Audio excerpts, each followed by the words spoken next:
Hello buddies, happy here. और क्या आपने कभी ये सोचा है कि अगर कोई मशीन इंसान के साथ इमोशनली अटैच्ड हो जाए फिर क्या क्या हो सकता है। वेल दोस्तों, आज की मूवी इसी चीज पर बेस्ड है। कहानी की शुरुआत में क्रेन सिस्टम्स कंपनी का ओनर एंड्रिक हमें बताता है कि उसने यूएस मिलिट्री के लिए AXL नाम का एक वॉर डॉग बनाया है जो कि एक रोबोटिक डॉग है। इस डॉग को कुछ इस तरह से प्रोग्राम्ड किया गया है कि ये इंसानों के साथ कम्युनिकेट भी कर सकता है। वेल यहाँ से सीन शिफ्ट होती है और हमें एक बाइक रेस दिखाई जाती है। यहाँ हम मिलते हैं माइल्स से, जो कि एक अच्छा रेसर है, पर ये रेस वो हार जाता है क्योंकि बीच में ही उसके बाइक की चेन टूट जाती है। वहीं सैम, जो कि एक उम्दा रेसर है, वो इस रेस को जीत जाता है और अब थोड़ी ही देर में इस सीजन की फाइनल रेस होने वाली है। माइल्स भी ये रेस करना चाहता था पर उसके पास उसकी बाइक के लिए चेन नहीं था, इसीलिए माइल्स और उसके डैड सैम और उसके डैड के पास जाकर उनसे एक चेन उधार मांगते हैं, जिसके लिए वो पे करने को भी तैयार थे। हालांकि सैम के डैड के पास एक्स्ट्रा चेन्स पड़ी होती हैं, पर वो माइल्स के डैड को चेन देने से मना कर देते हैं और काफी बुरा भला सुनाते हैं। ये सब सुनकर माइल्स और उसके डैड घर जाने लगते हैं, पर तभी वहाँ एक लड़की आती है जिसका नाम सैरा है, जो सैम और के टीम की ही है। सैरा चोरी छुपे माइल्स को एक चेन देकर वहां से चली जाती है। वेल अब माइल्स और उसके डैड जल्दी से उनकी बाइक में चेन लगाते हैं और माइल्स फाइनल रेस स्टार्ट होने से पहले स्टार्टिंग पॉइंट पर पहुंच जाता है। रेस शुरू होती है और काफी देर तक सैम सबको पीछे छोड़ते हुए आगे मूव करता जाता है, पर फिनिश लाइन आने से पहले माइल्स सैम को ओवरटेक करके आगे निकल जाता है और इस सीजन की फाइनल रेस माइल्स जीत जाता है। रेस खत्म होने के बाद माइल्स और उसके डैड घर जाने की तैयारी में थे, पर तभी वहाँ सैम आता है और आज रात की पार्टी में माइल्स को इन्वाइट करता है। माइल्स सैम से कहता है कि आज मुझे बहुत काम है, मैं नहीं आ पाऊंगा। सैम माइल्स से कहता है कि तुम्हारे पास रात तक का टाइम है, अगर मन हो तो आ जाना। उधर दूसरी तरफ हमें क्रेन सिस्टम्स कंपनी का सीन दिखाया जाता है, जहां से वो वॉर डॉग AXL, जिसे एंड्रिक ने मिलिट्री के लिए बनाया होता है, वो वहां से भाग गया है। यहाँ एंड्रिक इलीगली अपने कुछ ड्रोन्स को AXL की लोकेशन पता करने के लिए उसके पीछे भेज देता है। वहीं आज की रात माइल्स अपने डैड के कहने पर सैम के घर उसकी पार्टी में जाता है। ये पार्टी काफी ग्रैंड थी और यहाँ काफी सारे लोग भी थे, और इस पार्टी में सैम काफी बोर हो रहा था, इसीलिए वो इधर उधर घूमने लगता है। और घूमते घूमते माइल्स सैम के गैराज के अंदर जाता है, जहाँ काफी सारी महंगी महंगी गाड़ियां थी। तभी यहाँ सैरा आती है और यहाँ ये दोनों बातें करने लगते हैं। दरअसल सैरा की मॉम सैम के इस घर की देखभाल करती है और सैरा और उसके मॉम वहीं उस घर के पीछे वाले घर में रहते हैं। तभी वहाँ सैम आता है और माइल्स को बाहर ले जाता है, पर यहाँ सैम के एक्सप्रेशन से ऐसा मालूम पड़ता है कि माइल्स का सैरा से बातें करना उसे पसंद नहीं आया। अगली सुबह हमें एंड्रिक को दिखाया जाता है, उसके ड्रोन्स ने अब तक उस रोबोटिक डॉग AXL को नहीं ढूंढा होता है। तभी एंड्रिक को कैप्टन वेबर का कॉल आता है, जो यूएस मिलिट्री की हेड हैं। कैप्टन वेबर एंड्रिक से कहती है कि अगले 2 दिनों में उसके लैब पर कब्जा कर लिया जाएगा। दरअसल एंड्रिक इस डॉग को बनाने के लिए गवर्नमेंट से $40 मिलियन रुपए ले चुका है और अब तक उसने इस डॉग को मिलिट्री के हवाले नहीं किया होता है।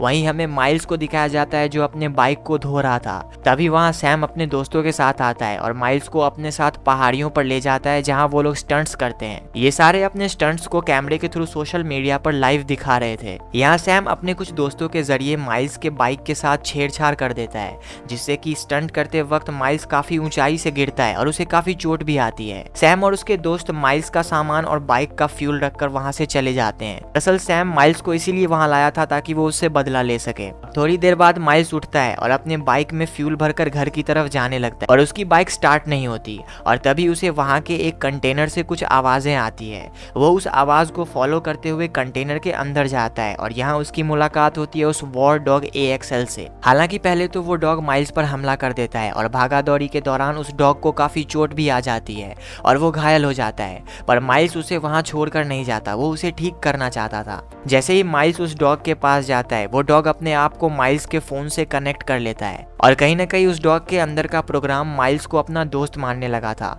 माइल्स उस डॉग को वापस कंटेनर के अंदर लेके जाता है और उसे ठीक करने लगता है। इसी दौरान वो उस डॉग को एक्सेल कह के पुकारने लगता है और साथ ही वो एक्सेल के बॉडी पर कुछ गोलियों के निशान भी देखता है। अगली सुबह तक एक्सेल पूरी तरह ठीक हो चुका था और अब एक्सेल और माइल्स काफी अच्छे दोस्त बन चुके थे। यहाँ ये दोनों एक दूसरे के साथ रेस लगाते हैं और बहुत खेलते हैं। वहीं एंड्रिक के ड्रोन्स ने अब तक एक्सेल की लोकेशन ढूंढ ली होती है। एंड्रिक का सेक्रेटरी एक्सेल के प्रोग्राम को हैक करने लगता है, पर एंड्रिक उसे ऐसा करने से मना कर देता है, क्योंकि उसने कभी ये नहीं सोचा था कि पहली मुलाकात में ही एक्सेल किसी इंसान के साथ इतना रिलेट कर सकता है। इसलिए एंड्रिक एक्सेल और माइल्स की एक्टिविटीज पर नजर रखना शुरू कर देता है। वहीं जब सैरा को पता चलता है कि सैम ने कल माइल्स को उन पहाड़ों पर अकेले छोड़ दिया, वो उसे देखने के लिए वहां जाती है। यहाँ आते ही एक्सेल सैरा पर हमला कर देता है। वो भागने की कोशिश करती है पर उसकी गाड़ी का टायर एक गड्ढे में फंस चुका था।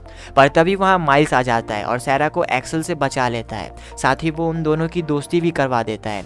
एक बार फिर सैरा, माइल्स और एक्सेल काफी मजे करते हैं और खूब खेलते हैं। अब रात हो चुकी होती है। यहाँ सैरा माइल्स से एक्सेल को पुलिस के हवाले कर देने को कहती है पर माइल्स ऐसा करने से मना कर देता है क्योंकि उसने एक्सेल की बॉडी पर गोलियों के निशान देखे थे और उसे किसी पर भी भरोसा नहीं होता। इसी के साथ ये दोनों काफी बातें करने लगते हैं और अब कहीं न कहीं ये दोनों एक दूसरे को पसंद करने लगे थे। अगली सुबह एक्सेल की मदद से सैरा अपनी गाड़ी को गड्ढे से बाहर निकालती है और अब ये दोनों एक्सेल को किसी दूसरी जगह पर शिफ्ट करने के लिए ले जाते हैं। रास्ते में उन्हें एक्सेल की मदद से फ्री फ्यूल और एटीएम से काफी सारे कैश भी मिलते हैं। थोड़ी देर बाद ये तीनों उस जगह पर पहुंचते हैं। दरअसल ये जगह पूरी तरह से गुप्त होती है और सेफ भी होती है और यहाँ सैरा के अलावा और कोई भी नहीं आता। सैरा यहाँ आकर अक्सर दीवारों पर पेंटिंग बनाती है।